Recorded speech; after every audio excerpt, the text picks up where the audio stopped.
Nyanyikanlah nyanyian baru bagi Tuhan, bermasmurlah seluruh bumi bagi Tuhan, bunyikanlah nafiri serta sangkakala dengan kecapi dan lagu yang merdu.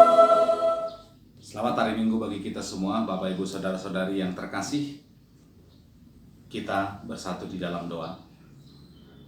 Damai sejahtera yang dari Allah Bapa yang melampaui segala akal akan memberkati hati dan pikiranmu sekalian dalam Kristus Yesus Tuhan kita. Amin. Bapak Ibu Saudara-saudari yang terkasih, firman Tuhan yang menjadi khotbah pada minggu kita hari ini, Minggu Kantate tanggal 10 Mei tahun 2020, diambil dari kitab Wahyu pasal 12 ayat 10 sampai dengan ayat yang ke-12. Saya akan membacakan untuk kita semua. Demikian firman Tuhan. Dan aku mendengar suara yang nyaring di sorga berkata, sekarang telah tiba keselamatan dan kuasa dan pemerintahan Allah kita dan kekuasaan Dia yang diurapinya, karena telah dilemparkan ke bawah pendakwa saudara-saudara kita yang mendakwa mereka siang dan malam di hadapan Allah kita. Dan mereka mengalahkan Dia oleh darah anak domba dan oleh perkataan kesaksian mereka, karena mereka tidak mengasihi nyawa mereka sampai ke dalam maut. Karena itu, bersukacitalah, hai sorga, dan hai kamu sekalian yang diam di dalamnya. Celakalah kamu, hai bumi dan laut, karena iblis telah turun kepadamu dalam geramnya yang dahsyat, karena ia tahu bahwa waktunya sudah singkat. Demikian firman Tuhan. Bapak Ibu Saudara-saudari yang terkasih di dalam Yesus Kristus, pergumulan, penyakit, dan kematian adalah bagian yang tidak terpisahkan dari keberadaan kita sebagai manusia di tengah-tengah dunia ini. Kenapa? Karena firman Tuhan mengatakan di dalam Roma 6 ayat 23, sebab upah dosa adalah maut. Artinya, setiap orang yang hidup di tengah-tengah dunia ini, dia pasti menghadapi pergumulan. Dia pasti akan menghadapi penyakit. Dia pasti juga akan mengalami kematian. Dan itu tidak bisa ditawar. Itu tidak bisa kita tolak dengan keberadaan diri kita di tengah-tengah dunia ini. Kalau begitu, kalau penyakit itu, pergumulan itu adalah merupakan bagian dari keberadaan kita sebagai manusia di tengah-tengah dunia ini, maka firman Tuhan mengatakan, kalau demikian, tetaplah hidup di dalam pengharapan. Tetaplah hidup di dalam pengharapan hanya kepada Allah, karena hanya dengan demikianlah kita dapat melewati hari-hari kita. Padahal minggu kita hari ini adalah merupakan minggu kantate. Bernyanyilah, bersukacitalah, bersoraklah bagi Tuhan. Itu adalah merupakan kunci bagi setiap orang untuk melewati hari-harinya. Dengan demikian, kita akan melihat nas kita pada minggu hari ini dan kita belajar dari sana bagaimana kehidupan kekristenan di abad yang pertama itu ketika pemerintahan Kaisar Domitianus. Mereka begitu sangat berat dengan kekristenan, identitas kekristenan mereka. Kenapa? Karena Kaisar Domitianus memaksakan kepada setiap orang percaya pada waktu itu supaya menyembah kepada dewa yang disembah oleh Kaisar Domitianus. Resikonya, konsekuensinya, ketika mereka tidak mau menyembah kepada dewa yang disembah oleh Kaisar Domitianus, mereka akan dikejar, mereka akan dibunuh, dan itu adalah merupakan konsekuensi dari iman percaya mereka. Tetapi justru di dalam kondisi yang demikian, justru di dalam pergumulan yang demikian berat yang dihadapi oleh 7 jemaat yang ada di dalam penglihatan Yohanes di Pulau Patmos pada waktu itu, pada saat itulah Yohanes melihat, kepadanya diungkapkan, kepadanya tabir itu dibuka oleh Allah. Dan itulah nas kita pada pagi hari ini. Itulah nas kita pada minggu hari ini, berbicara tentang apa yang diungkapkan oleh Allah kepada Yohanes dan kepada setiap orang percaya dan kepada kita yang hidup di zaman itu. Apa yang diungkapkan oleh Allah kepada Yohanes dan kepada kita semua pada saat ini?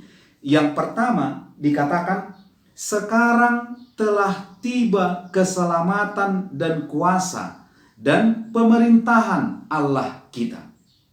Ini hal yang pertama yang harus kita pahami, yang harus saya mengerti, bahwa ternyata telah tiba keselamatan dan kuasa dan pemerintahan dari Allah. Artinya saat ini adalah merupakan pemerintahan Allah. Saat ini keselamatan ada di tengah-tengah kita, keselamatan ada di dalam keluarga kita, keselamatan ada di dalam diri kita, keselamatan itu juga ada di tengah-tengah bangsa kita. Bagaimana ketika keselamatan itu berada di tengah-tengah kita? Tentunya di sana ada sukacita, di sana ada sorak-sorai, di sana ada pengharapan. Itulah kunci dari hidup setiap orang Kristen.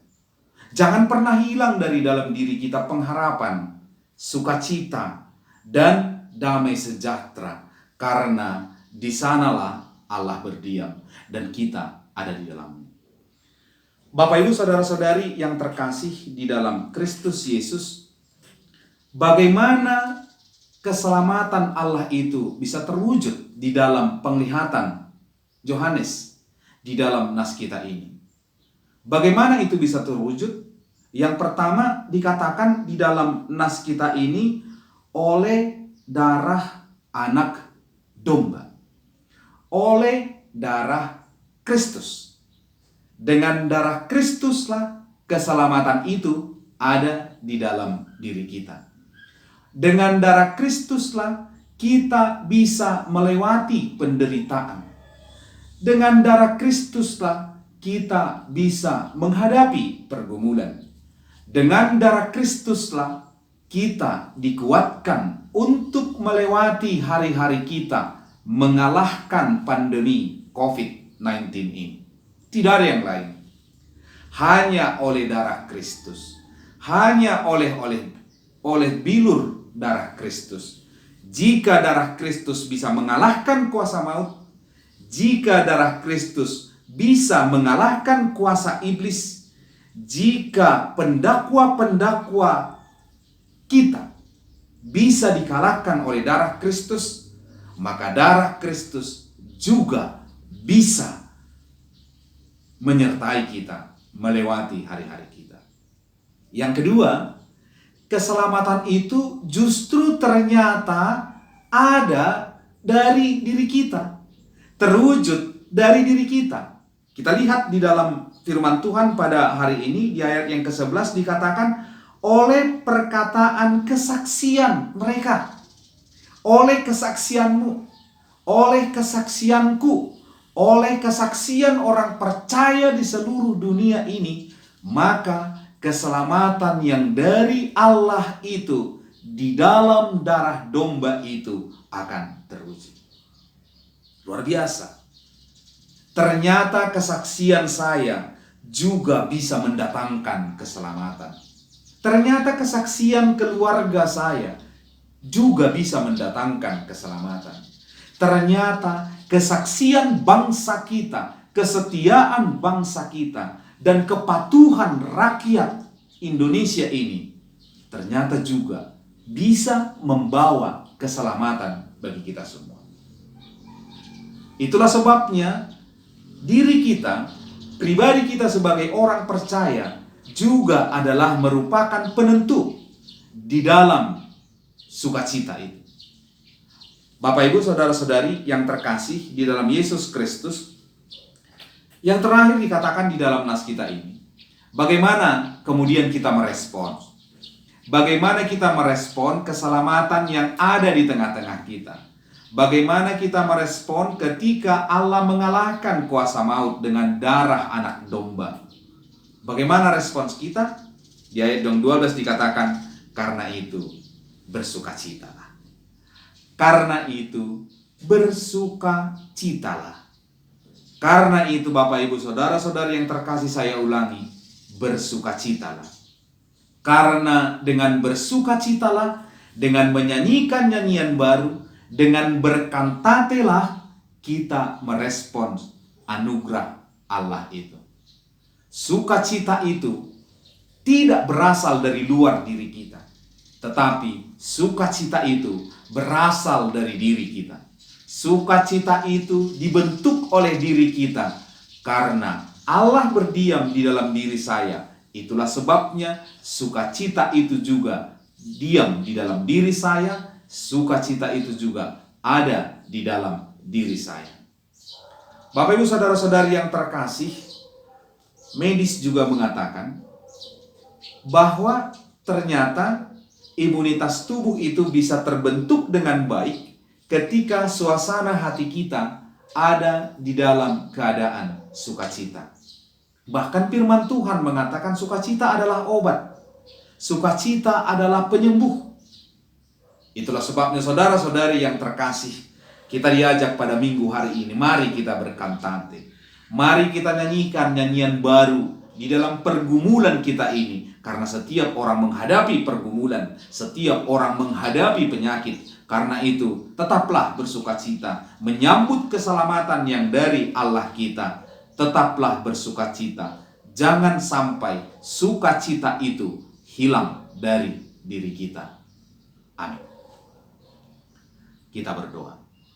Terima kasih Tuhan Allah yang kami sembah di dalam nama anak-Mu Tuhan Yesus Kristus atas firman-Mu yang telah kami dengarkan hari ini.